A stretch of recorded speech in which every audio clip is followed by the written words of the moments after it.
Excuse me, Grandma, but the charity kitchen closed an hour ago.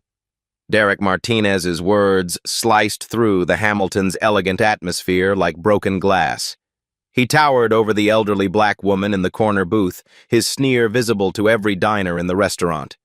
Dorothy Jenkins looked up from her worn purse, confusion flickering across her weathered face. "I'm sorry, what did you say?" "You heard me." Derek snatched the leather menu from the table and held it high, making sure everyone could see. "This isn't where people like you eat. There's a Salvation Army down the street." Dorothy, 65 years old, sat frozen in the corner booth. Her simple cardigan and floral dress suddenly felt like rags under the stares of well-dressed diners. Dorothy Jenkins, 65 years old, clutched her worn purse tighter.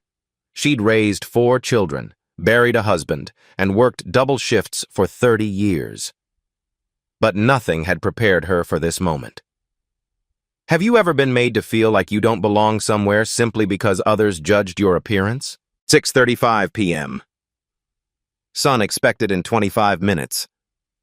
Dorothy's fingers trembled slightly as she reached for her phone. The text message glowed on the cracked screen. "Running late from City Hall meeting, order appetizer, be there by 7, Damon." She'd arrived 15 minutes early, as always. Her son hated when people were late, and she never wanted to disappoint him, not after everything he'd accomplished. "Ma'am, did you hear what I said?" Derek's voice cut through her thoughts. He stood with arms crossed, blocking her view of the other diners. "You need to leave. Now." "I'm waiting for my son," Dorothy said quietly, her voice barely above a whisper. "He should be here soon." Derek let out a harsh laugh. "Right, and I'm sure he's the governor." He leaned down, his voice dripping with condescension. "Listen, lady, I'm trying to be nice here. This place charges $35 for a salad. You want somewhere cheap? Exit's right behind you." At the table beside them, Keisha Washington looked up from her date. The 26-year-old social media manager had been recording TikTok videos all evening, but something about this interaction made her stomach turn. She discreetly pulled out her phone and started recording. "Please," Dorothy tried again, her voice steady despite the tremor in her hands. "I just need to wait 20 minutes. My son texted me to order an appetizer. Show me the money first." Derek's voice carried across 3 nearby tables. $50 cash, or you walk." Dorothy opened her worn leather purse. Inside, beneath old receipts and a small packet of tissues, lay several items that would have made Derek's jaw drop. A city parking validation sticker, a business card with the official city seal, and a gold watch, simple but elegant, engraved with words no one could see. "To Mom, love your mayor son, DJ." But she only pulled out a $20 bill. "I have this," she said, holding it up with dignity and tact. Derek snatched the money from her fingers and examined it like it might be counterfeit. $20? Lady, our appetizers start at 18. You can't even afford the bread basket." 6:42 p.m. Son arriving in 18 minutes. The humiliation burned in Dorothy's chest, but she'd learned long ago how to swallow pain. She'd worked as a hotel housekeeper for 30 years, cleaning up after people who wouldn't look her in the eye. She'd raised 4 children on minimum wage after her husband died in a factory accident. She'd survived worse than a rude waiter. But this felt different. This felt personal. "Young man," she said, her voice gaining strength, "I would like to speak with your manager." Derek rolled his eyes dramatically. "Oh, here we go. Let me guess. You want to complain? File a lawsuit?" He turned to address the nearby tables. "Folks, sorry for the disturbance. Some people just don't understand how upscale dining works." A few diners shifted uncomfortably. An elderly white couple at table 8 exchanged worried glances. The man started to stand, but his wife grabbed his arm and shook her head. Keisha's phone continued recording. Her TikTok live stream had started automatically, and she watched the viewer count climb. 47, 93, 156. The manager is busy with paying customers, Derek continued, enjoying his performance. But I'll tell you what, order a $30 entree right now, and I'll pretend this conversation never happened. Dorothy checked her phone again. The lock screen showed a photo of her and Damon at his inauguration ceremony 6 months ago. She stood proud beside him as he took the oath of office, her hand on the same Bible she'd used to swear him in as student council president 30 years earlier. 6:45 p.m. Son arriving in 15 minutes. "I'll wait for my son," she repeated, this time with quiet steel in her voice. Derek's patience snapped. "That's it. I'm calling security." He pulled out his phone and dialed the restaurant's internal number. "Yeah, we need someone at table 12. Got a vagrant refusing to leave." The word vagrant hit Dorothy like a physical blow. She'd worked every day of her adult life. She'd put 4 children through college. She'd volunteered at 3 different churches and organized neighborhood watch programs for 15 years. But to Derek, she was just an old black woman in the wrong place. "Security's on the way," Derek announced loudly. "Maybe next time you'll think twice about where you belong." Keisha's live stream viewers had jumped to 340. Comments flooded the screen. "This is so wrong. Someone call the cops. That poor woman. Is this really happening in 2024? The young woman felt sick watching this unfold. She wanted to intervene, but something held her back. Maybe it was fear. Maybe it was the uncomfortable realization that she'd witnessed moments like this before and done nothing. 6:48 p.m. Son arriving in 12 minutes. Dorothy sat straighter in the booth. She thought about calling Damon early, but he was probably still in meetings. The emergency city council session about the downtown development project had been scheduled for 6 p.m. He'd been preparing for weeks. Instead, she folded her hands in her lap and waited. She'd learned patience from her mother, who'd waited tables in segregated restaurants in the 1960s. She'd learned dignity from her father, who'd been refused service at lunch counters but never let bitterness poison his heart. Derek paced beside her table like a predator circling wounded prey. "You know what? I'm being too nice. Get up. Now." "No," Dorothy said simply. The single word carried 30 years of raising teenagers, a decade of dealing with difficult bosses, and a lifetime of standing up for herself when no one else would. Derek's face flushed red. "What did you just say to me?" "I said no." Dorothy looked up at him with calm eyes. "I'm not moving until my son arrives." 6:50 p.m. Son arriving in 10 minutes. The restaurant had grown quieter. Other conversations died as more diners turned to watch the confrontation. Keisha's live stream hit 580 viewers, and in the distance, Dorothy could hear heavy footsteps approaching. Security was coming. 6:52 p.m. Son arriving in 8 minutes. The security guard's footsteps echoed across the Hamilton's marble floor.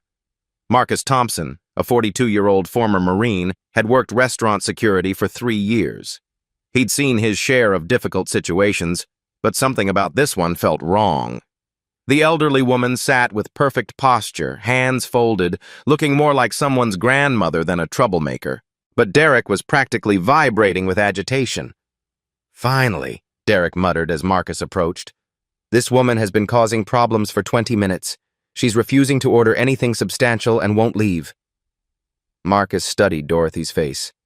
She met his gaze without defiance or fear, just quiet patience. In his military experience, truly dangerous people rarely looked this calm.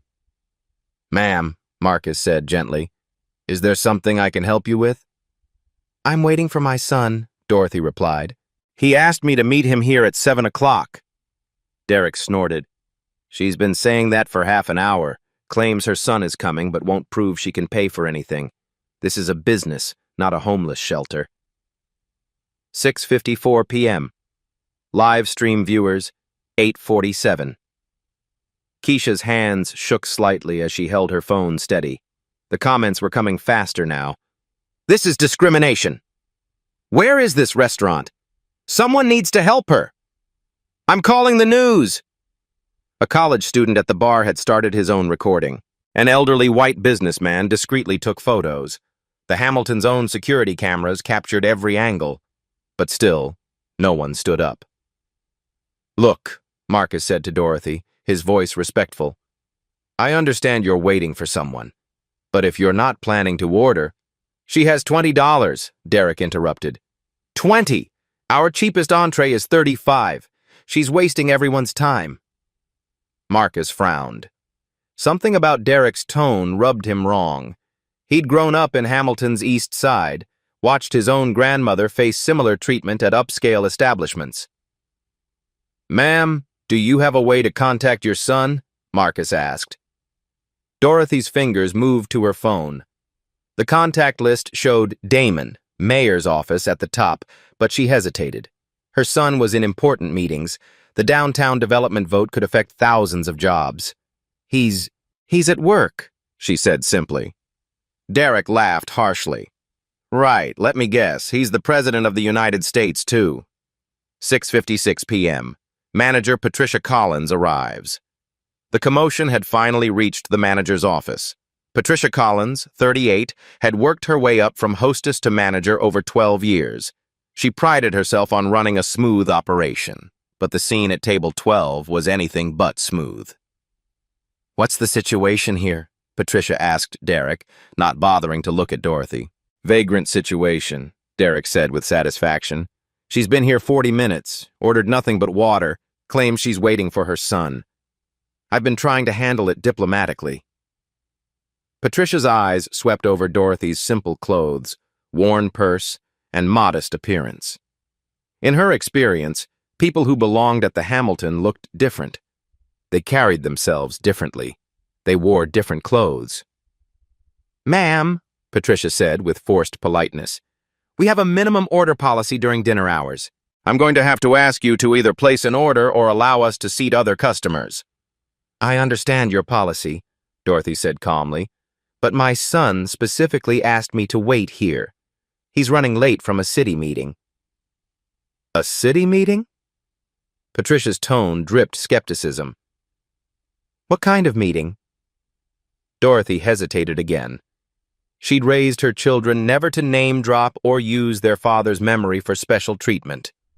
Even after Damon became mayor, she insisted on making her own way. "City council business," she said vaguely. Derek rolled his eyes. "She's making it all up. Probably saw something on the news." 6:58 p.m. Livestream viewers, 1,240. Keisha watched her viewer count explode. People were sharing the stream faster than she'd ever seen. Comments flooded in from across the city. "I know this restaurant." "Someone call Channel 7. "This is Hamilton's mayor's favorite spot." "The irony." That last comment made Keisha's heart skip. She'd covered city events for her social media job. Mayor Jenkins was known for his civil rights advocacy. He'd grown up in poverty, raised by a single mother after his father died young. A terrible thought began forming in her mind. 7:00 p.m. Sun officially late. Dorothy checked her phone. No new messages. Damon was never late without calling. The city council meeting must have run over. "That's it," Patricia declared. "It's 7:00. Either order a full entree or leave immediately." "I'd like to call my son," Dorothy said, her voice finally showing strain. "You can call him from the sidewalk," Derek snapped. "We've been more than patient." Marcus shifted uncomfortably. This felt wrong. The woman wasn't causing trouble. She wasn't drunk or disorderly. She was just waiting. "Ma'am," he said quietly, "maybe you could wait in the lobby area, just until your son arrives?" It was a reasonable compromise, but Derek exploded. "No! She's had her chance. She needs to go. Now!" He turned to the other diners. "I'm sorry, everyone. We're trying to maintain the quality dining experience you expect from the Hamilton." Several diners looked away uncomfortably. A few nodded in agreement. One businessman actually applauded. 7:02 p.m. The crowd gathers. Patricia called over 2 more staff members. The hostess, a young blonde named Savannah, and another waiter, James, both flanked Dorothy's table. 5 restaurant employees now surrounded one elderly woman. "This is your final warning," Patricia announced loudly. "Leave voluntarily or we'll have you removed." Dorothy looked around the circle of hostile faces. 5 people, all younger, all convinced they were right. All convinced she didn't belong. She thought about her late husband, Robert, who'd faced worse than this working construction in the 1980s. She thought about her children, who'd all graduated college despite growing up poor. She thought about Damon, who'd overcome every obstacle to become the youngest mayor in Hamilton's history. She thought about all the times she'd backed down, walked away, chosen peace over principle. Not tonight. "No," she said clearly. 7:04 p.m. Live stream viewers, 2,100. The word rippled through the restaurant like a stone dropped in still water. Conversations stopped. Silverware clinked to silence. Derek's face turned purple. "Did you just tell us no?" "I told you no," Dorothy repeated. "I'm not leaving until my son arrives." Patricia pulled out her phone. "That's it. I'm calling the police." The threat hung in the air like smoke. Dorothy had lived through enough to know what calling the police could mean for an elderly black woman in a confrontation with white restaurant staff. But she also knew something they didn't. She knew who her son was. 7:05 p.m. The point of no return. "Fine," Patricia said into her phone. "Hamilton Police? We need assistance at the Hamilton restaurant. We have a trespassing situation that's become hostile." Dorothy closed her eyes for a moment. When she opened them, she looked directly at the security camera mounted above the bar. "My son," she said quietly, but clearly enough for Keisha's live stream to catch, "is going to be very disappointed about this." Marcus caught something in her tone. After 20 years in the military, he'd learned to read people. This woman wasn't making empty threats. But Derek was too far gone to listen. "Your son?" He laughed. "Lady, I don't care if your son is Barack Obama. You're trespassing and you're going to jail." 7:06 p.m. Something changes. Dorothy pulled out her phone with steady hands. She scrolled to her contacts and found the number she'd been avoiding. Damon. Work cell. Her finger hovered over the call button. Outside, a black SUV with government plates pulled into the parking lot. 7:07 p.m. The arrival. The black SUV's doors slammed shut in the parking lot. Through the Hamilton's floor-to-ceiling windows, diners could see a tall black man in an expensive charcoal suit striding toward the entrance. His tie was slightly loosened, sleeves rolled up, the look of someone who'd been in intense meetings all day. Behind him walked 2 other figures. A woman in a business suit carrying a leather briefcase, and a younger man with a press badge hanging from his neck. Savannah, the hostess, spotted them first. Her training kicked in automatically. Well-dressed customers meant good tips and positive reviews. "Oh my God," she whispered to James. "VIP coming in. Look at that suit." She rushed to the front door, smoothing her hair and putting on her brightest smile. "Good evening. Welcome to the Hamilton. Table for 3? The man's eyes swept the restaurant, taking in the elegant atmosphere, the scattered diners, and then he stopped. His gaze locked onto table 12, where 5 restaurant employees surrounded an elderly black woman. "I'm looking for my mother," he said, his voice carrying a tone that made Savannah's smile falter. "Dorothy Jenkins. She texted that she'd be waiting at table 12. 7:08 p.m. Recognition dawns. Savannah's eyes widened as she followed his gaze to the confrontation. Her stomach dropped as pieces clicked together. Your mother?" she stammered. "Dorothy Jenkins," the man repeated, flashing his business card. "I'm Mayor Damon Jenkins. We had dinner plans at 7. The business card might as well have been a lit stick of dynamite. Savannah stared at the official city seal, the embossed letters spelling out Mayor, and felt the blood drain from her face. Behind Mayor Jenkins, the woman with the briefcase stepped forward. "Sarah Miller, city attorney," she said crisply. We were just leaving a council meeting when the mayor's mother called about a situation. The third man, barely 25 with eager eyes, pulled out a digital recorder. Tom Rodriguez, Hamilton Tribune. Mayor Jenkins, can you comment on reports of discrimination at the Hamilton? 7:09 p.m.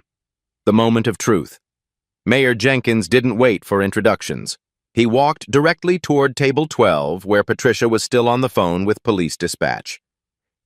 Yes, she's being hostile and refusing to leave, Patricia was saying when she looked up and saw a very tall, very angry man in a very expensive suit approaching.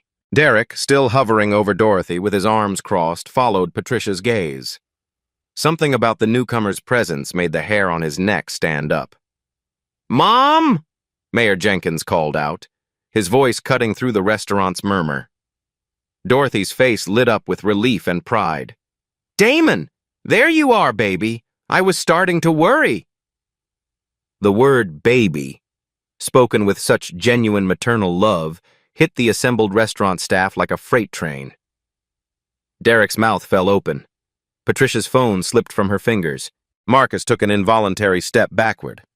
"I'm sorry I'm late," Mayor Jenkins said, gently pushing past the circle of employees to reach his mother. "The development vote ran long. How long have you been waiting?" "About 40 minutes, Dorothy said calmly. "These folks have been attentive." 7:10 p.m. The reckoning begins. Mayor Jenkins helped his mother to her feet, then turned to face the 5 employees. His expression was controlled, but his voice carried the authority of someone used to running city council meetings. "Which one of you called my mother a vagrant?" The silence was deafening. Derek tried to sink behind Patricia, but there was nowhere to hide. Patricia found her voice first. "Your Honor, we had no idea she was your mother. She didn't identify herself and—" "And what?" Mayor Jenkins interrupted. "You assumed because she's an elderly black woman in simple clothes that she didn't belong here?" Sarah Miller stepped forward with her briefcase. "Mayor Jenkins, perhaps we should discuss this privately." "No," he said firmly. "This happened publicly. We'll address it publicly." Tom Rodriguez was already typing notes on his phone. The Tribune's website would have this story online within the hour. 7:11 p.m. Live stream explosion. Keisha's live stream had exploded to over 4,200 viewers. Comments flew by so fast she couldn't read them. "That's the mayor!" His mother got discriminated against. "This is going viral. Derek is so fired. I'm never eating here again." She was no longer just a witness. She was documenting a major news story in real time. Other diners pulled out phones. The elderly businessman who'd applauded Derek's behavior earlier was now desperately trying to delete the video he'd taken supporting the discrimination. "Ma'am," Marcus said quietly to Dorothy, "I want to apologize. I should have—" "You were kind," Dorothy interrupted gently. "You suggested the lobby. That was more than most people offered." Mayor Jenkins noticed the exchange. "Your security?" "Yes, sir. Marcus Thompson, former Marine. I tried to find a compromise, but—" Marcus gestured helplessly at Derek and Patricia. 7:12 p.m. The full revelation. "Mom," Mayor Jenkins said, his voice softening. "What exactly happened here?" Dorothy straightened her shoulders. Even surrounded by chaos, she maintained her dignity. "I arrived at 6:15, as you suggested. This young man," she nodded toward Derek, "told me this wasn't a charity kitchen. He said people like me don't eat at places like this." Derek's face went from red to gray. "Sir, Your Honor, I didn't mean—" "He called me a vagrant," Dorothy continued matter-of-factly. "Said I should go to the Salvation Army. When I refused to leave, they called security, then the manager, then threatened to call the police for trespassing." Mayor Jenkins turned to Patricia. "You threatened to have my mother arrested for trespassing?" We have policies." Patricia began weakly. She had money, Mayor Jenkins said. She was waiting for me. She wasn't causing any disturbance. What policy covers refusing service to elderly black women? Sarah Miller was taking notes. As city attorney, she knew the Hamilton held several licenses that required renewal through the mayor's office. 7:13 p.m. The corporate panic. Patricia's phone buzzed with an incoming call from corporate headquarters. Word was already spreading through social media. Hamilton's corporate Twitter account was being flooded with angry comments. But Patricia couldn't bring herself to answer. She was too busy watching her career implode in real time. Derek, meanwhile, had gone completely silent. He stared at Dorothy with the sick realization that he'd just committed career suicide on camera. "Your Honor," James the waiter spoke up nervously, "I want you to know I wasn't involved in any of this. I just came over when Patricia called for backup." "Backup?" Mayor Jenkins raised an eyebrow. "Against my 65-year-old mother?" 7:14 p.m. The power revealed. Dorothy reached into her purse and pulled out the items she'd kept hidden. The city parking validation, the business card with the mayor's seal, the engraved watch. "I didn't want to name drop," she said simply. "I raised my children to make their own way in the world. But sometimes—" She looked at Derek, then Patricia, then each of the employees who'd surrounded her table. "Sometimes people need to understand that everyone deserves basic respect, regardless of who their children are." Mayor Jenkins put his arm around his mother's shoulders.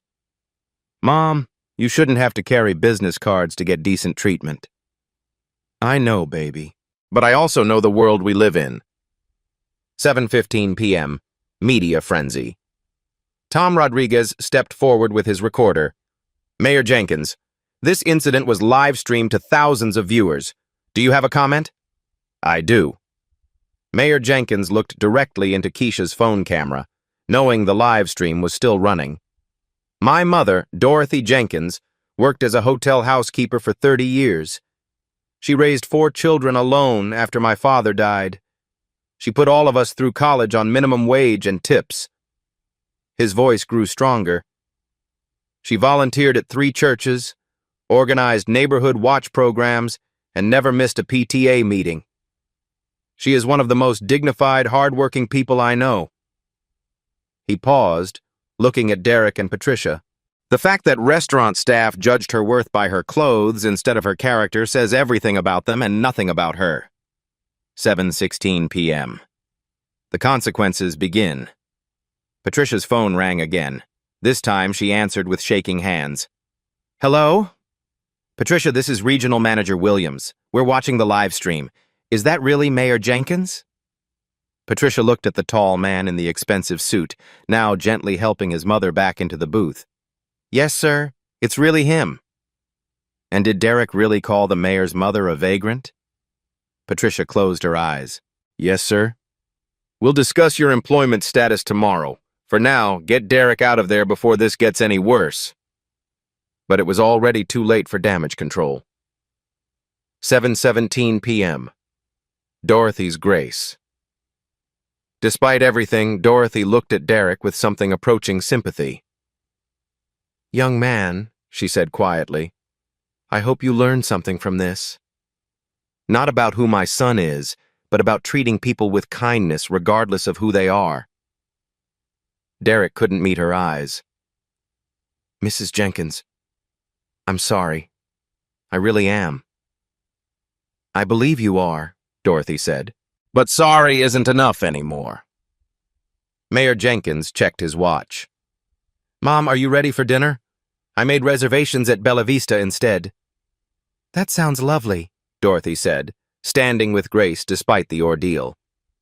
As they prepared to leave, she turned back to the assembled staff one final time.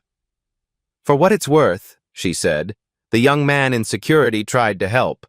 Remember that when you're deciding consequences." 7:18 p.m. The exit.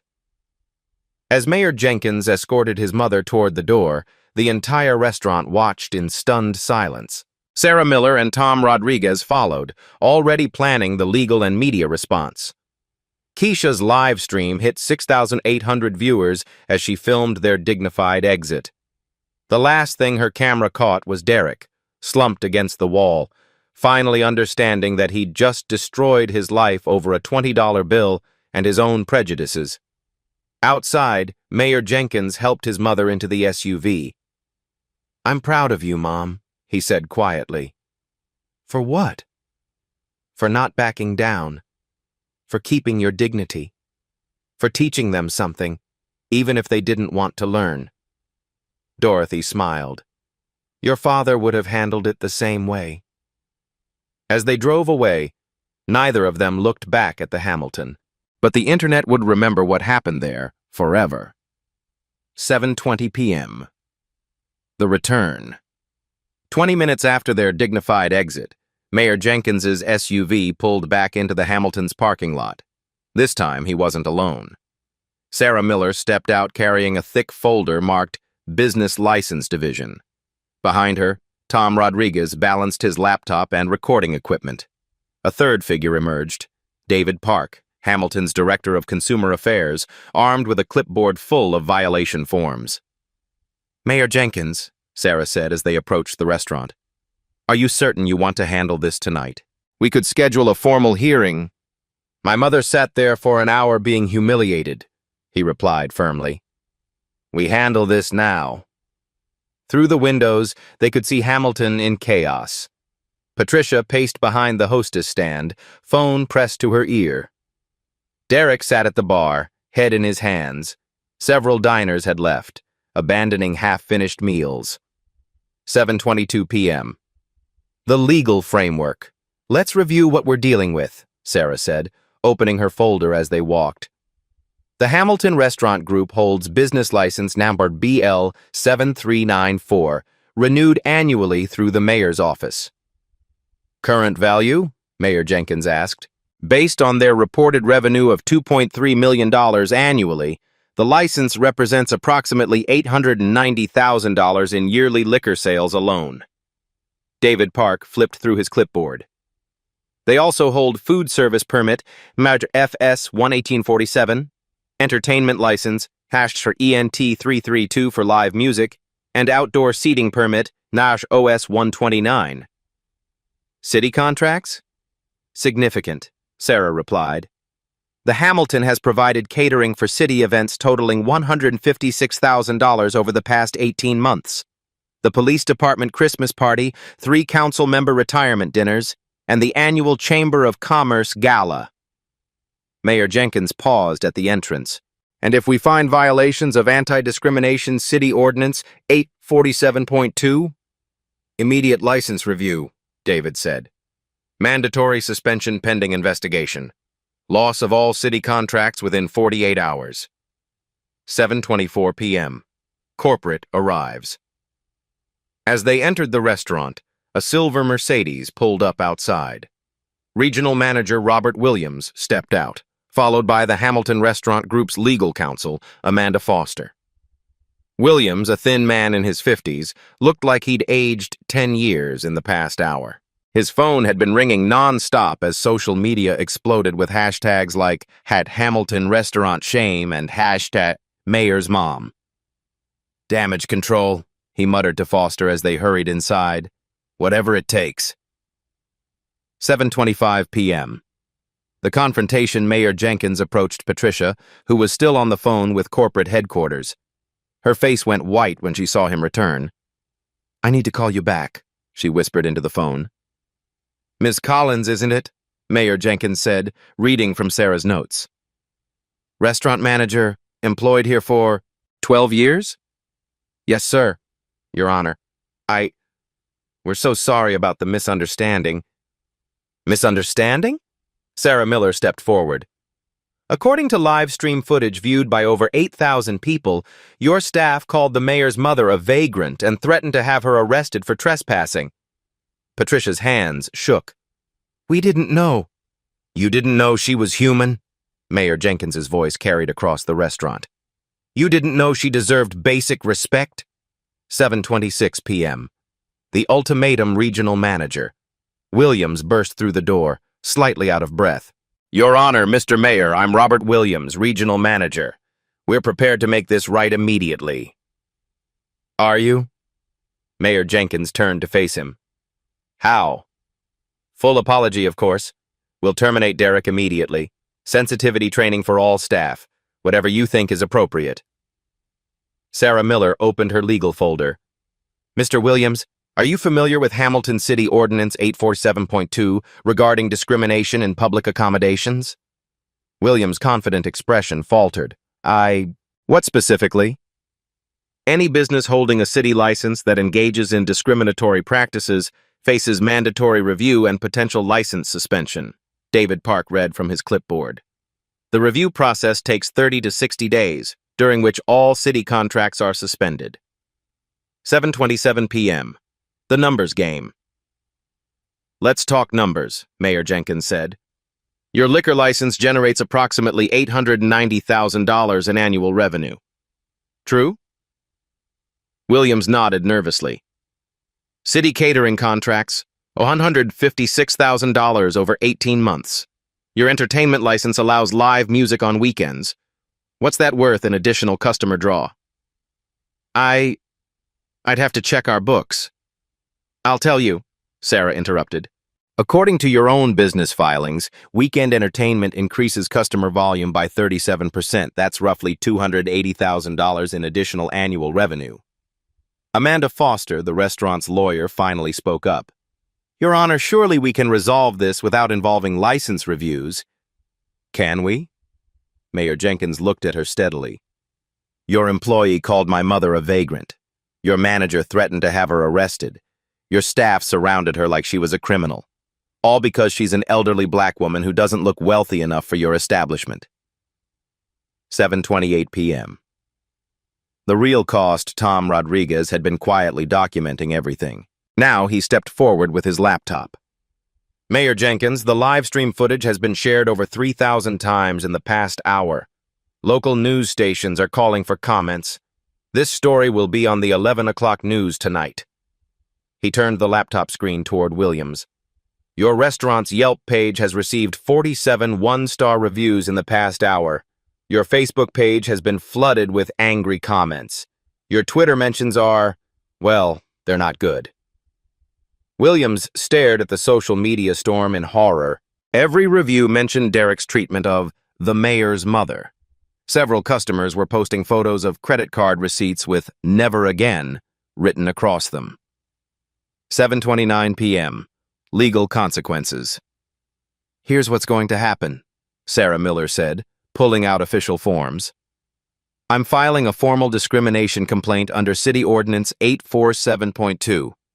The investigation will take 45 days minimum. During that time, David Park added, all city contracts are suspended. No more catering jobs. No more police department events. No more council member dinners. That's over $10,000 per month in lost revenue, Williams calculated quickly.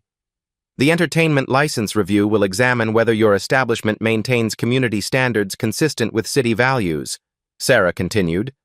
Live music permits can be revoked for violations of anti-discrimination policies. Williams was frantically taking notes. What would it take to avoid the review process? 7:30 p.m. The demands. Mayor Jenkins looked at his watch. You have 15 minutes to present a comprehensive anti-discrimination plan that satisfies the city attorney. 15 minutes? Amanda Foster protested. That's impossible. My mother sat in your restaurant for over an hour being humiliated, Mayor Jenkins replied coldly. 15 minutes is generous. Sarah Miller laid out the requirements. Zero tolerance discrimination policy in writing. Mandatory bias training for all staff within 30 days. Anonymous reporting system for customers. Monthly community advisory board meetings with local civil rights leaders. Monthly donation to local NAACP chapter, David Park added. Minimum $5,000 annually. Public diversity metrics, Tom Rodriguez suggested. Published quarterly on your website. Williams looked like he might faint. The cost of all this is significantly less than losing your licenses, Sarah Miller finished. 7:31 p.m. Derek's fate. Derek, who had been sitting silently at the bar throughout the negotiations, finally approached the group. "Your Honor," he said quietly, "I know I messed up. I know sorry isn't enough. But I got kids to feed. Please." Mayor Jenkins studied the young man who had called his mother a vagrant just an hour earlier. "How old are your children?" 8 and 6, girls. I've been a single dad since my wife passed." The revelation hung in the air. Even in his anger, Mayor Jenkins couldn't ignore the human cost. "Derek," he said finally, "you're still fired. That's not negotiable. But Mr. Williams, I want him in your diversity training program. I want him to learn why what he did was wrong. And I want him to have a chance to apply for positions at other locations after he completes it." Derek's eyes filled with tears. "Thank you. I'll do better. I promise." 7:32 p.m. Corporate surrender. Williams looked at his lawyer, who nodded grimly. The alternative was financial disaster. "We accept all terms," he said. "When can we start the training program?" "Tomorrow," Sarah Miller replied. "The Civil Rights Training Company is already contracted with the city. They can have trainers here by 9 a.m. "The Community Advisory Board will have its first meeting next week," David Park added. "I'll provide a list of recommended community leaders." "And Derek?" Mayor Jenkins looked at the former waiter. "You'll attend every session. You'll write a formal apology letter to my mother. And you'll speak at the first community meeting about what you learned." Derek nodded frantically. "Yes, sir. Absolutely." 7:34 p.m. The settlement, Amanda Foster was scribbling notes frantically. "We'll need all agreements in writing." "Already prepared," Sarah Miller said, producing a contract from her briefcase. "Standard anti-discrimination settlement with the city. Sign here, here, and here." Williams signed without reading. He had no choice. "The first diversity training session is Monday at 9 a.m., David Park announced. "All staff mandatory. Failure to attend results in immediate license review." "Monthly progress reports to the mayor's office," Sarah added. "Any future complaints trigger immediate investigation." "And gentlemen?" Mayor Jenkins looked at Williams and Derek one final time.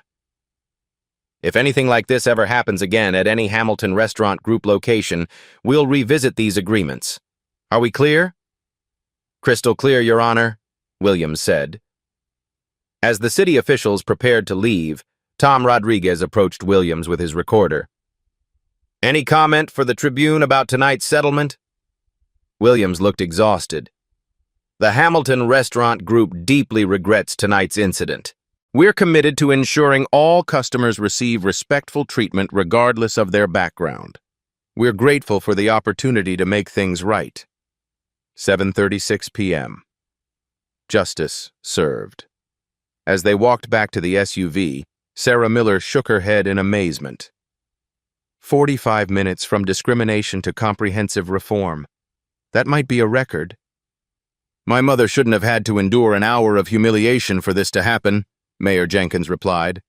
"But at least some good came out of it." David Park was already on his phone. "I'm calling the other upscale restaurants in the district. Word travels fast. They'll all want to review their policies before this story spreads." In the restaurant behind them, Patricia was addressing the remaining staff about the new reality they all faced. Hamilton would never be the same, and that was exactly the point. 3 weeks later, the Hamilton's reopening. The Hamilton looked the same from the outside, but everything had changed within. A small placard by the entrance read, "Welcome to the Hamilton, where every guest is valued." Derek Martinez was gone, of course. His social media accounts had been deleted after receiving thousands of angry messages. He'd moved back to his hometown in Ohio, working at his uncle's auto shop and avoiding any mention of his restaurant career. Patricia Collins had also disappeared from Hamilton's restaurant scene. Her 12 years of experience meant nothing when potential employers Googled her name and found the discrimination story. But the Hamilton had survived. Barely. The new management regional manager Williams had brought in Maria Santos, a Latina hospitality professional with 15 years of diversity training experience. Her first act was gathering the remaining staff. "I know you're all scared," she said during the mandatory meeting. "Your jobs aren't automatically safe just because you weren't directly involved. We're starting over, and everyone needs to prove they belong here." She held up a thick manual. "These are our new policies. Dignity first isn't just a slogan. It's how we operate now. Every customer gets the same respect, regardless of appearance, age, race, or how much they spend." Marcus Thompson, the security guard, had been promoted to assistant manager. His military background and his attempt to help Dorothy had impressed corporate leadership. "Marcus will be conducting monthly evaluations," Maria continued. "Anyone displaying bias or discrimination will be terminated immediately. No warnings, no second chances." The monitoring systems. The changes were comprehensive and visible. Customers could now submit anonymous feedback through QR codes at every table, linked directly to the city licensing department. A community advisory board met monthly, including local NAACP leaders and senior citizen advocates. Most importantly, Dorothy Jenkins had agreed to serve as an unofficial consultant. Once a month, she would dine at the Hamilton, sometimes alone, sometimes with friends, to observe how staff treated ordinary customers. "Mrs. Jenkins," Maria had asked during their first meeting, "what should we be watching for?" "Watch how your staff treat the person who looks like they can't afford to be here," Dorothy replied simply. "That's when you see their true character." The financial reckoning. The Hamilton had paid the $67,000 in back property taxes within 2 weeks. The $50,000 donation to the Hamilton NAACP had been presented publicly, with Mayor Jenkins and Dorothy both present for the ceremony. Monthly revenue had dropped 40% initially as boycotts took effect. But slowly, as word spread about the genuine changes, customers began returning. The university's Black Student Union had even held their monthly meeting at the restaurant, a powerful symbol of progress.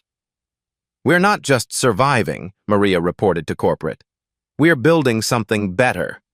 Dorothy's monthly visit. On this particular Thursday evening, Dorothy sat alone at table 12, the same table where it all began. But this time, her experience was completely different. "Good evening, Mrs. Jenkins," the hostess said warmly. "Your usual table?" "That would be lovely, thank you." The server, a young black woman named Jasmine, coincidentally sharing a name with the college student who had first live-streamed the discrimination, approached with genuine respect. "Mrs. Jenkins, it's an honor to serve you tonight. Can I start you with something to drink while you wait for your son?" "Just water for now, dear. He's running a few minutes late from a city council meeting." "Of course." "Take all the time you need." The difference was remarkable. 3 weeks ago, this same scenario had triggered a crisis. Tonight, it was simply good hospitality. The ripple effects. The story had inspired changes beyond the Hamilton. 6 other upscale restaurants in Hamilton had proactively updated their staff training. The city council had passed an ordinance requiring anti-discrimination training for all businesses holding city licenses. Dorothy had received letters from elderly people across the country sharing similar experiences. Many thanked her for standing up with dignity instead of anger. "You showed us how to fight back without becoming like them," one letter read. Derek's aftermath. Derek had tried to rebuild his life in Ohio, but the internet never forgets. His name was permanently linked to the discrimination incident. He'd applied for dozens of jobs, only to be turned down when employers discovered his history. In a strange twist, he'd eventually written a letter to Dorothy through the mayor's office. "Mrs. Jenkins," it read, "I know I don't deserve forgiveness, but I want you to know that I think about what I did every day. I was raised better than that. I let my worst instincts take over, and I'm paying for it now. I hope I can become a better person because of this. I hope other people learn from my mistakes." Dorothy had read the letter twice, then filed it away. She believed in redemption, but Derek would have to prove his change through actions, not words. The intellectual victory. As Dorothy sat in the same booth where she'd been humiliated, she reflected on what had been accomplished. No one had been physically harmed. No property had been destroyed. No lawsuits had been filed. Instead, systematic change had been achieved through existing legal frameworks and community pressure. The Hamilton was genuinely better. Other businesses had improved proactively. The city had stronger protections for all residents. Personal transformation. When Mayor Jenkins arrived at 7:15 p.m., he found his mother chatting comfortably with Maria Santos about the restaurant's progress. "How was the service tonight, Mom?" he asked, sliding into the booth. "Excellent," Dorothy smiled. "But more importantly, I watched them serve 3 other elderly customers tonight. All were treated with the same respect I received. That's what we wanted to achieve." "Yes," Dorothy agreed. "Change that lasts beyond the cameras and the attention. Change that becomes part of who they are." As they ordered dinner, Dorothy finally getting that salmon salad she'd originally wanted, she felt a quiet satisfaction. She'd stood her ground, maintained her dignity, and helped create lasting change, all without raising her voice or compromising her values. Sometimes the most powerful victories are the quiet ones. 6 months later, the legacy. Dorothy Jenkins never sought to become a civil rights icon. She simply wanted to have dinner with her son. But sometimes history chooses ordinary people for extraordinary moments. The Hamilton incident had become a case study in business schools across the country. The Jenkins method, using existing legal frameworks and community pressure to create systematic change, was being taught alongside traditional protest strategies. Dorothy still lived in the same modest house where she'd raised her 4 children. She still drove her 10-year-old Honda Civic. She still shopped with coupons and looked for sales. But now, when she walked into any business in Hamilton, she was treated with a respect that went beyond recognition. She'd become a symbol of quiet dignity overcoming loud prejudice. The continuing impact. These real-life stories matter because they show us that change is possible. Dorothy's touching story proves that one person's courage can transform entire systems. Her Black story became everyone's story about standing up for what's right. The Hamilton's transformation inspired a movement. Restaurants in 12 cities had implemented similar dignity-first policies. 3 states were considering legislation requiring anti-bias training for all hospitality workers. Most importantly, the incident had changed how people responded to discrimination. Instead of looking away uncomfortably, witnesses now documented and shared. The bystander effect was being replaced by active accountability. Keisha Washington, the young woman who'd live-streamed the original incident, now worked as a civil rights reporter for Channel 7. Her career had been launched by her decision to speak up when it mattered. Dorothy's wisdom. At a community forum last month, someone asked Dorothy what she'd learned from the experience. "I learned that dignity isn't something others give you," she said simply. "It's something you carry within yourself. No one can take it away unless you let them." She paused, looking out at the diverse crowd of young and old faces. "I also learned that real change doesn't come from anger or revenge. It comes from standing firm in your truth and insisting that others live up to their better selves." Mayor Jenkins' reflection. "My mother taught me something that night," Mayor Jenkins said in a recent interview. "She showed me that the most powerful response to hate isn't more hate. It's accountability. She didn't want to destroy anyone. She wanted to fix a broken system." The monthly dinners at the Hamilton had become a tradition. Mother and son sharing a meal where Dorothy had once been refused service.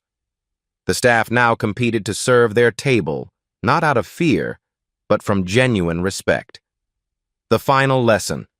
Life stories like Dorothy's remind us that heroes don't always carry weapons or make speeches. Sometimes they just refuse to move from a restaurant booth until their son arrives for dinner.